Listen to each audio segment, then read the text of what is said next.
Capítulo 12. Amai os vossos inimigos. Pagar o mal com o bem. Os inimigos desencarnados. Se alguém vos bater na face direita, apresentai-lhe também a outra. Instruções dos espíritos. A vingança, o ódio, o duelo. Pagar o mal com o bem. Aprendestes o que foi dito: amareis vosso próximo e odiarei vossos inimigos.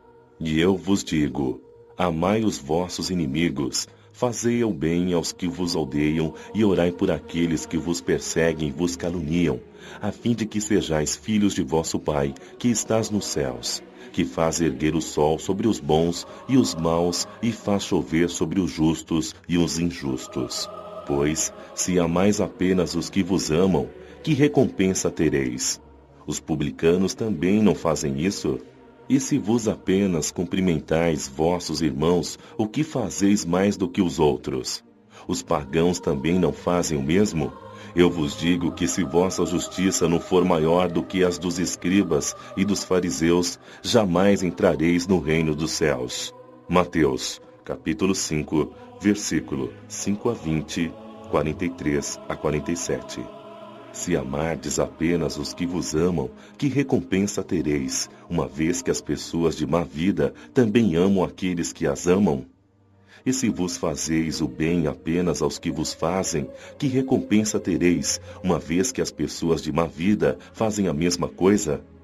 E se vos emprestais apenas àqueles de quem esperais receber a mesma graça, que recompensa tereis, uma vez que as pessoas de má vida também se emprestam mutuamente para receber a mesma vantagem? Quanto a vós, amai os vossos inimigos, fazei o bem a todos e emprestai sem nada esperar, e então vossa recompensa será bem maior, e sereis os filhos do Altíssimo, pois ele é bom com os ingratos e até mesmo com os maus. Sede, pois, misericordiosos, como vosso Pai o é. Lucas, capítulo 6, versículo 32 a 36. Se o amor ao próximo é o princípio da caridade, amar aos inimigos é a sua aplicação máxima, pois essa virtude é uma das maiores vitórias alcançadas sobre o egoísmo e o orgulho. Entretanto, o sentido da palavra amar, utilizada neste ensinamento, pode não ser corretamente entendida. Jesus não quis dizer com estas palavras que devemos ter pelo inimigo a ternura que temos por um irmão ou por um amigo. A ternura dá a entender confiança e não podemos confiar naquele que sabemos que nos quer mal. Não podemos ter para com ele as mesmas demonstrações de amizade, pois sabemos que ele é capaz de abusar disso. Entre as pessoas que desconfiam umas das outras não poderá haver os mesmos laços de simpatia que existem entre aqueles que têm a mesma maneira de pensar. Quando encontramos um inimigo, não podemos ter para com ele a mesma alegria que sentimos quando encontramos um amigo. Este sentimento resulta de uma lei física, a da assimilação e da repulsão dos fluidos. O pensamento maldoso carrega em si mesmo uma corrente fluídica que causa má influência. O pensamento benevolente nos envolve com uma agradável impressão. Daí a diferença de sensações que experimentamos ao nos aproximar de um amigo ou de um inimigo. Amar aos inimigos não pode significar, portanto, que não devemos diferenciá-los dos amigos. Este ensinamento só nos parece difícil, até mesmo impossível de ser praticado, porque acreditamos que ele manda dar a uns e a outros o mesmo lugar no coração, quando não é isso. Se a pobreza das línguas humanas obriga a nos servirmos de uma mesma palavra para expressar diversas formas de sentimentos, a razão nos diz que, de acordo com o caso, devemos diferenciar os seus significados. Amar aos inimigos não é ter para com ele uma afeição forçada, que não é natural, já que o contato com o inimigo faz bater o coração de uma maneira totalmente diferente. Amar aos inimigos, segundo este ensinamento de Jesus, é não ter contra eles nem ódio, nem rancor, nem desejo de vingança. É perdoar-lhes sem pensamento oculto e sem impor condições o mal que nos fazem. E não colocar nenhum obstáculo à reconciliação. É desejar-lhes o bem no lugar do mal. É alegrar-se pelo bem que lhes aconteça, ao invés de se entristecer. É socorrê-los em caso de necessidade. É não fazer nada que possa prejudicá-los em palavras ou em atos. É, enfim, pagar-lhes todo o mal com o bem, sem intenção de os humilhar. Quem fizer isto, estará seguindo o mandamento.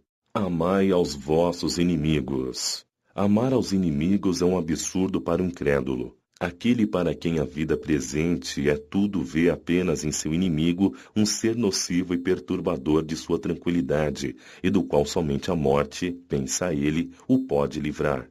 Daí o desejo de vingança. Ele só terá motivo para perdoar se for para satisfazer seu orgulho aos olhos do mundo.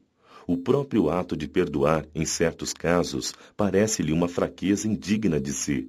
Se não se vingar, nem por isso deixará de guardar rancor e um secreto desejo de fazer o mal. Para aquele que crê, especialmente para o espírita, a maneira de ver é completamente diferente, pois observa as coisas com as vistas do passado e sobre o futuro e percebe que a vida presente não passa de um momento. Ele sabe que pela própria destinação da terra é natural encontrar nela homens maus e perversos, que as maldades das quais é vítima fazem parte de provas que deve passar, e essa noção mais esclarecida que tem o faz ver os problemas da vida de forma menos cruel, venham eles dos homens ou das coisas. E se ele não reclama das provas, não deve reclamar contra aqueles que delas são os instrumentos. Se ao invés de se lamentar, agradecer a Deus por pô-lo à prova, deve agradecer a mão que lhe fornece a ocasião de mostrar sua paciência e sua resignação. Este pensamento leva a perdoar naturalmente e o faz sentir que, quanto mais generoso for, mais se engrandece aos seus próprios olhos e fica fora do alcance do ódio do seu inimigo. O homem que ocupa no mundo uma posição de destaque não se ofende com insultos dos seus inferiores. Assim ocorre com aquele que se eleva, no mundo moral, acima da humanidade material. Ele compreende que o ódio e o rancor o fariam sentir-se desprezível e o rebaixariam. Portanto, para ser superior a seu adversário, é preciso que tenha alma maior, mais nobre e mais generosa. Os inimigos desencarnados. O espírita tem ainda outros motivos de indulgência para com seus inimigos. Primeiramente, sabe que a maldade não é o estado permanente dos homens, mas que é devida a uma imperfeição momentânea e, do mesmo modo que a criança se corrige dos seus defeitos, o homem mau um dia reconhecerá os seus erros e se tornará bom. Sabe também que a morte apenas o livra da presença material de seu inimigo e que este pode persegui-lo com seu ódio mesmo após ter deixado a terra. Sabe que qualquer vingança que faça não atingirá o seu objetivo, ao contrário, ela terá por efeito produzir uma irritação ainda maior, capaz de passar de uma existência a outra. Cabia ao Espiritismo provar pela experiência e pelas leis que regem as relações do mundo visível com o mundo invisível que a expressão extinguir o ódio com sangue é completamente falsa, pois a verdade é que o sangue realimenta o ódio, mesmo além-túmulo, na erraticidade. O Espiritismo apresenta, em vista disto, um argumento positivo, uma utilidade prática no perdão e no sublime ensinamento do Cristo. Amai os vossos inimigos. De fato, não há coração tão perverso que não se deixe tocar pelas boas ações, mesmo a contragosto. Pelas boas ações elimina-se o motivo da vingança contra um inimigo e pode-se fazer dele um amigo antes e depois da sua morte.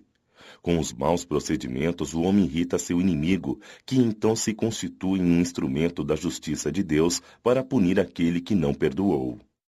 Podemos assim ter inimigos entre os encarnados e os desencarnados. Os inimigos do mundo invisível manifestam-se sua maldade pelas obsessões e subjugações, às quais tantas pessoas estão sujeitas e que são algumas das várias provas da vida, contribuindo para o adiantamento do homem no globo terrestre que, por isso, deve aceitá-las com resignação e como consequência da natureza inferior do nosso planeta.